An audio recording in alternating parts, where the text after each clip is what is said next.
How's it going today, guys? Today we're going to be talking about how the fronts and storms affect fishing, how the weather affects fishing. So before I get into it, make sure to smash the like button and subscribe to this channel, and make sure to hit the notification bell so you don't miss any future videos. That is a nice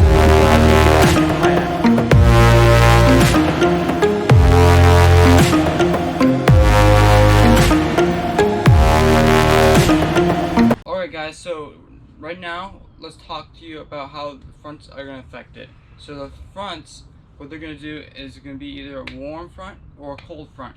So what it's going to happen is that, or high pressure systems, so what's going to happen is that when the front is coming, the fish are going to feed really actively right before, whether it's a cold front or a warm front.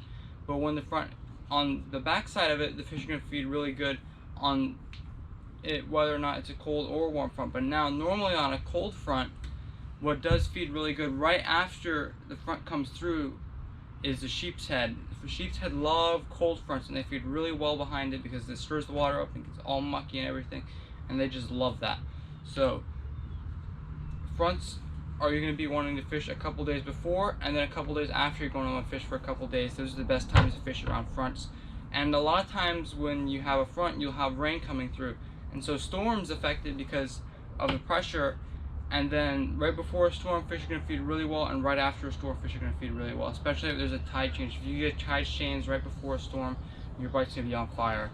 So the reason it affects the fish is because they have this barometer line. They have a lateral line going down the side of them. So a lot of times, like if you can tell, like with a kingfish is really prevalent, or a snook, they have like the line and it'll like dip down and go straight, or sometimes it'll just be straight and slowly declining. So that is like the barometer. So think about it, the high pressure is coming in, pressure is going up, it'll go up, is going up the barometer, fish are feeding really aggressively. The pressure changes, it's going down, the fish are feeding aggressively again. So that line on the fish is like the barometer. It tells you, it makes them want to feed, it gets them really aggressive and all that.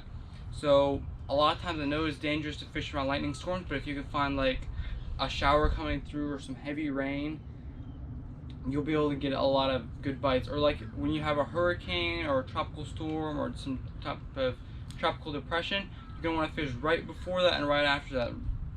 So right before it comes, a couple days before, you're going to want to fish it, and a couple days, once it goes through, the next couple days after it, on the back side of that, it's going to be really good fishing too. So I would not recommend fishing right before it comes, like literally right before it comes, because if you get caught in it, you have a very big safety hazard there and you could risk your life.